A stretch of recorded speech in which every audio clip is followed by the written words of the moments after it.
Hello and welcome to another video. So, you may be asking, Derek, where have you been these couple of weeks?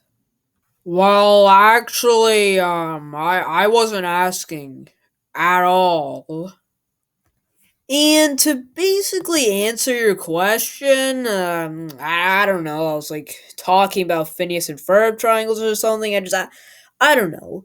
The point today is that I'm going to be reacting to a video that I've been thinking of making a video on for a while, like a month or two. How a monkey can stop the flow of time in Super Mario 64. So basically, if you don't know, there are those games that have some glitches and bugs, and some glitches and bugs can affect the game in little ways, or these tiny bugs can affect the game in some pretty big ways. This is one of those pretty big waves.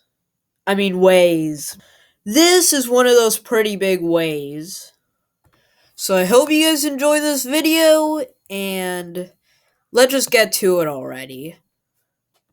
Alright, so let's watch this video in 3, 2, 1. How one monkey can stop the flow of time in Super Mario 64. If you had the ability to stop time, would you do it? Yeah, probably.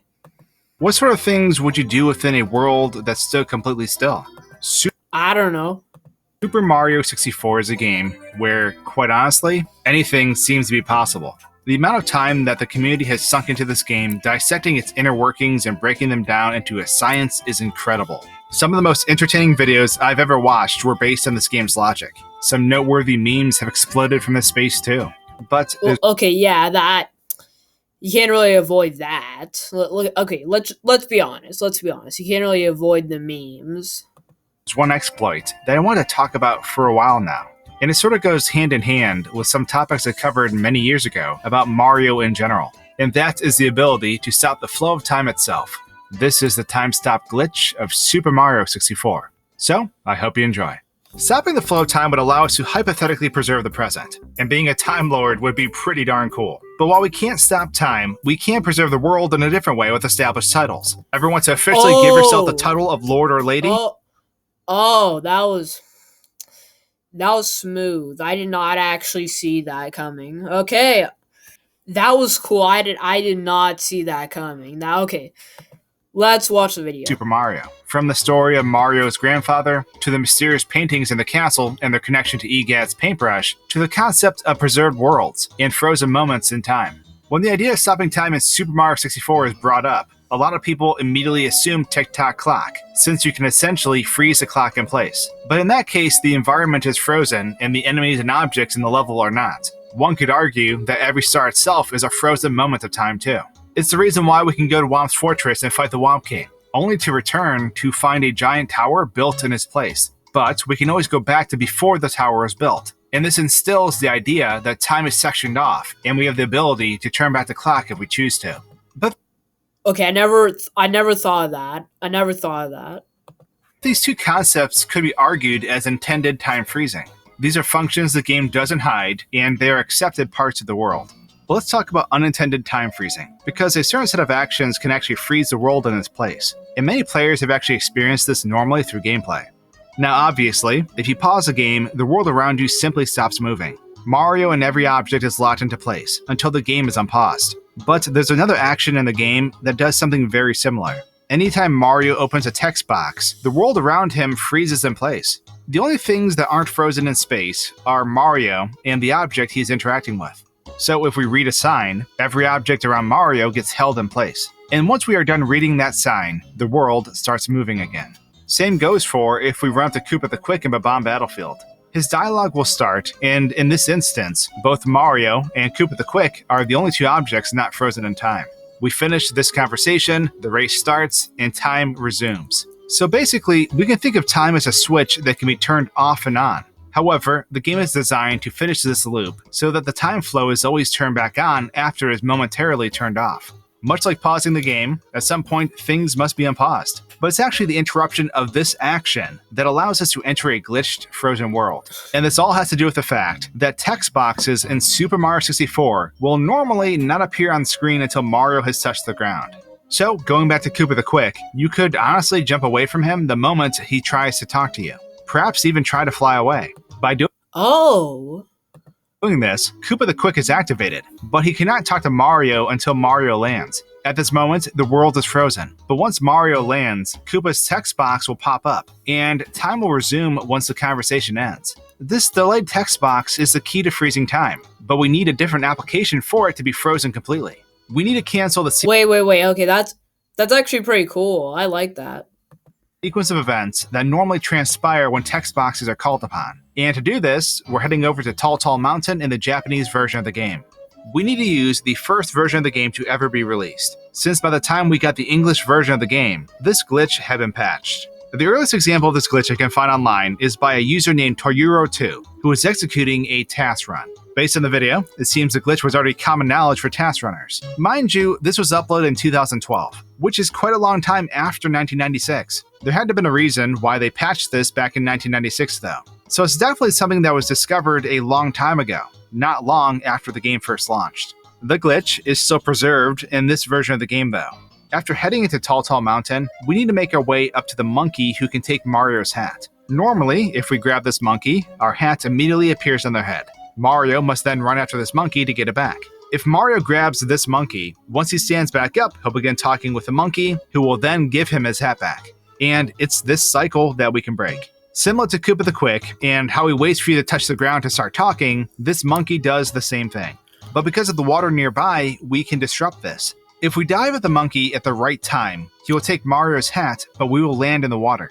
At this point, the text box is already queued up and waiting for Mario to land on the ground. But because he's floating in water, it does not trigger.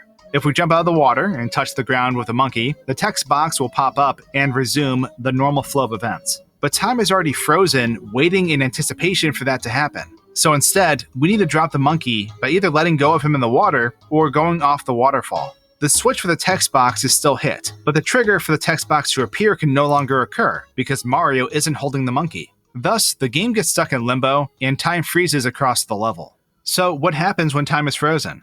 Well, quite a lot. For starters, all the waterfall noises are gone. The music in the level still plays, but the constant hum of the waterfall doesn't happen anymore. All the Goombas down below at the start of the level are gone. They still exist in this location, but visually cannot be seen. Coins can't. No way. Oh my goodness. Can be collected, but they don't disappear when they are acquired. This is because nothing in the environment will update until the time stop glitch is resolved. We are able to hit the block too, but afterwards we can jump right through it. The box itself will stay frozen until the flow of time resumes. The Monty Moles are invisible, just like the Goombas at the bottom, and so are the Bob-ombs on the ridge. We can actually grab a Bob-omb from its current position, which makes it appear in our hands. Attempting to throw it, though, will set the Bob-omb to that location. It's basically like throwing a clone, if you've seen other Mario 64 enthusiasts do that before. We can pick up this Bob-omb again and put it wherever we like. When we decide to resume time, the Bob-omb will then load from that location and walk back to its normal walking path. Chuckyas are extremely dangerous when time is stopped because we cannot see where they are. Some of the footage you'll be seeing in this video was created only to offer a visual representation of where the enemies would be when time is frozen. In reality, I can't see anything, but touching a Chuckya can cause Mario to get stuck in Chuckya's grab. Since Chuckya is frozen in time, the throwing animation never happens, and we cannot escape the throw. Mario is basically stuck here forever unless we quit the level. We are able to move. Oh, that must be horrible. Just like he's grabbing you forever. Wow. Chuckyas too. And wherever we throw Chuckya, that throw will occur once time is unfrozen. Lots of objects that are not part of the actual map geometry do not work when time is frozen. But despite time being frozen, the subscribe button still works. Crazy, I know. The rolling log, for example, cannot be interacted with, and Mario simply falls through it. The rolling cannonballs are frozen in place, but we can still take damage from them if we interact with an area associated with them. The cannon down below doesn't exist, because it can't be triggered. So we can fall into the cannon pit and touch the bottom since the game can't start the cannon sequence. We can grab a frozen star and exit the level, but where's the fun in that? Now that we've messed with some things, we can go back to the monkey and grab them. They are Hang on. Okay. top, and as soon as we grab them and exit the text box, time resumes. The Chukya we threw earlier is thrown off the bridge. The coins we got earlier disappear as the box breaks, and the bomb we set by the Monty Moles begins walking back. Unfortunately, he dies on the way back. F in the chat, fam. At any point, we could have all. Also, still the map gets affected when you freeze time. Huh. That's interesting. Also resume time by reading a sign too, since that action still completes the sequence of events that the monkey dialogue would have. Overall, this is a very strange trick in the original Japanese version of Super Mario 64. Playing around in a frozen world kind of feels depressing in some way.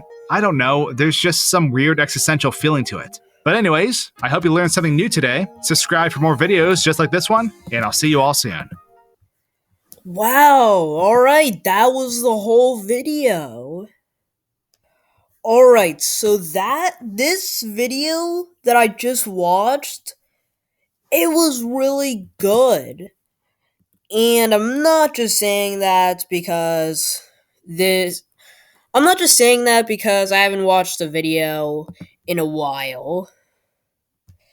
No, it's more because of the fact that this is a really cool glitch. Like, you were able to stop time in Super Mario 64. Like, there's a lot of things you can do with that.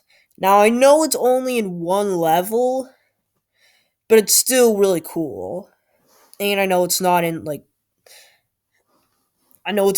original game now, but it's still a really cool video nonetheless. I still really like the video. It's good.